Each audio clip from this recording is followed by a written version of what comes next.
إن لكل أمة من الأمم تاريخ تفتخر وتعتز به، ومن أشرق الصفحات التاريخية التي شهدها العالم على الإطلاق هي التاريخ الإسلامي. يمتد هذا التاريخ على فترة زمنية طويلة تغطي معظم العصور الوسيطة، على مساحة جغرافية واسعة تمتد من حدود الصين في آسيا إلى غرب آسيا وشمال أفريقيا وصولا إلى الأندلس.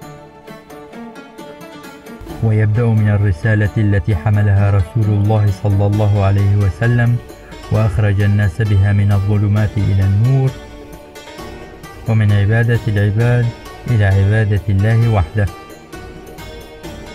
وإذا فلا يمكن إحضار هذه الصورة الرائعة إلا بعد المقارنة بين خلفيات هذه الرسالة وآثارها.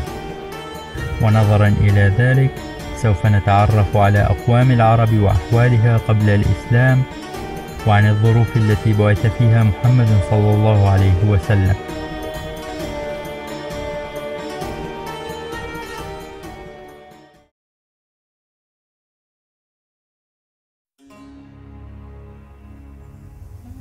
العرب.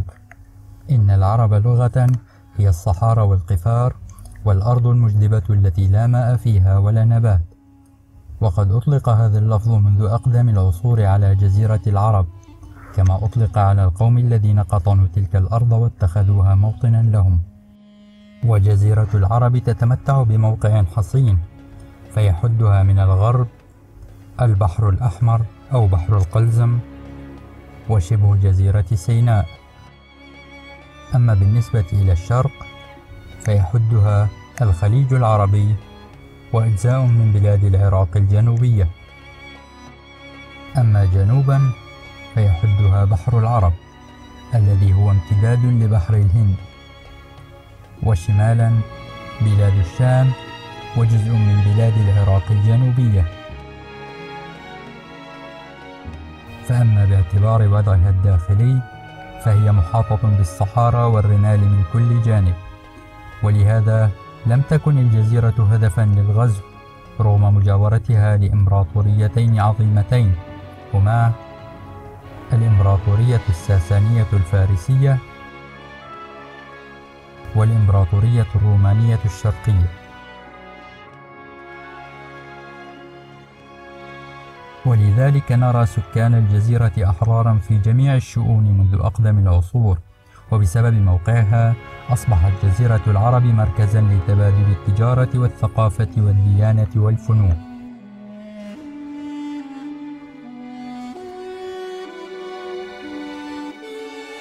أما أقوام العرب فقد قسم المؤرخون العرب إلى 3 أقسام: العرب البائدة، العرب العاربة، العرب العدنانية.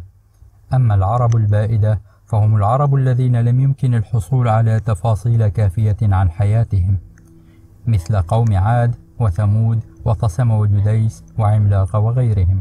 أما عاد فهم ولد عاد بن عوص بن إرم بن سام بن نوح عليه السلام. سكنوا الأحقاف وقد كانوا من أشد الناس في زمانهم بطشا وأقواهم خلقة. وقوم عاد عبدوا الأصنام، فأرسل الله فيهم هودا عليه السلام رسولا منهم يدعوهم لعبادة الله وحده ويتركوا عبادة الأصنام، فكذبوه واستكبروا فأرسل الله ريحا شديدة أهلكتهم.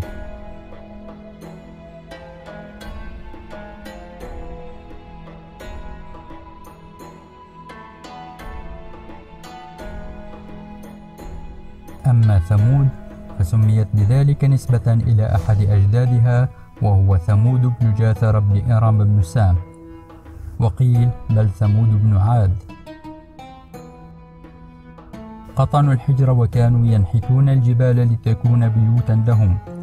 أرسل الله إليهم صالحا عليه السلام نبيا ورسولا منهم يدعوهم لعبادة الله وحده وترك عبادة الأوثان، فاستجابوا لدعوة نبي الله صالح، ثم ارتد أكثرهم عن دينه فأهلك الله الذين ظلموا من قوم ثمود ونجى صالحا والمؤمنين.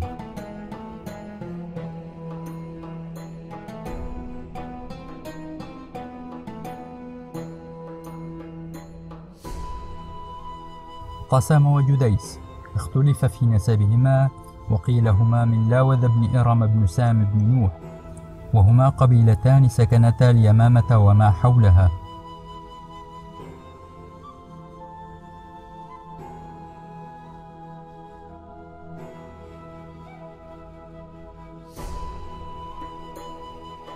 أما عملاق وهم من ذرية عمليق بن لاوذ بن إرم بن سام بن نوح، وهم من أقدم الأمم التي سكنت الجزيرة العربية، عاصروا الأنبياء وتفرقوا في بلدان كثيرة، منها اليمن ونجد والبحرين وعمان ومصر وفلسطين وسوريا والحجاز والعراق وغيرها. وقيل أنه كان منهم ملك مصر الذي عاصر النبي يوسف عليه السلام، وقيل أن منهم الملك جالوت الذي قتله داود عليه السلام.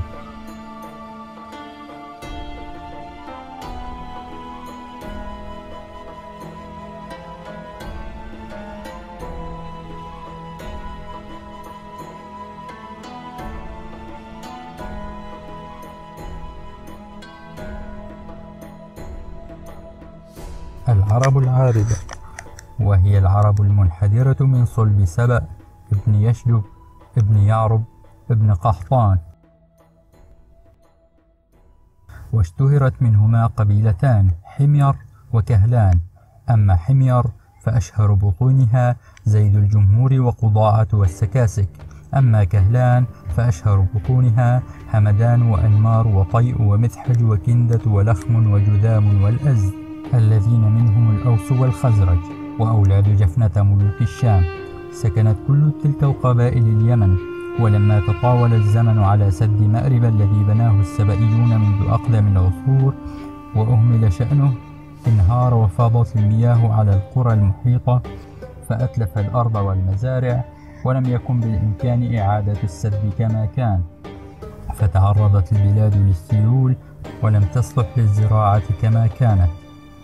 ولذلك قررت الكثير من القبائل الهجرة بحثا عن مكان يصلح للعيش، وكانت هجرة أهل مأرب بناء على رأي كبيرهم وسيدهم عمران بن عمرو المزيقباء سيد ولد الأزد من كهلان. خرج هو وإخوته ومن معهم من عشائرهم من ولد الأزد بحثا عن مكان يصلح مسكنا لهم، فصاروا يتنقلون في بلاد اليمن ويرسلون الرواد، ثم اتجهوا شمالا. عطف عمران بن عمرو مفارقا قومه نحو عمان، وقد كان قد انقرض من كان بها من طسم وجديس، فنزل بها واستوطنها هو وبنوه وهم أزد عمان.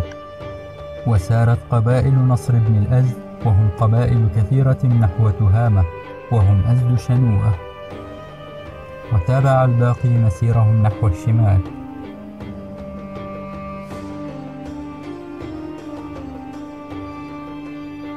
نزل حارثة بن عمرو وهو خزاعة بمر الظهران، ثم نزلوا مكة وافتتحوها وأجلوا سكانها الجراهم.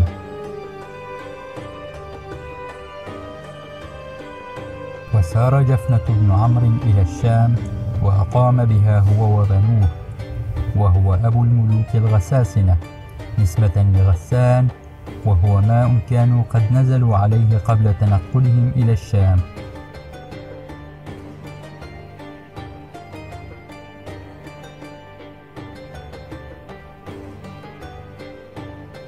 أما ثعلبة بن عمرو فأقام بين الثعلبية واليقار، يتتبع هو ومن معه مواقع القصر، ولما كبر ولده وقوي ركنه سار نحو يثرب فاستوطنها. ومن ثعلبة هذا الأوس والخزرج بن حارثة بن ثعلبة. وممن ترك اليمن من كهلان ثم من بني أدد بن زيد قبيلة لخم بن عدي، اتجهوا شمالا، ومنهم نصر بن ربيعة أبو الملوك المناذرة بالحيرة.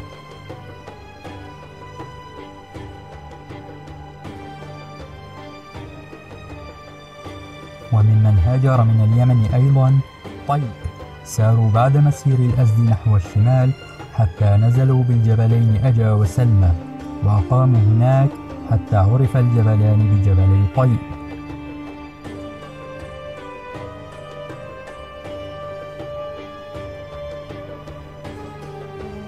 أما كندة ساروا حتى نزلوا بالبحرين، ثم اضطروا إلى مغادرتها بعد أن لاقوا مقاومة هناك، فنزلوا حضرموت، ولاقوا هناك ما لاقوا بالبحرين، ثم اتجهوا شمالا ونزلوا نجد،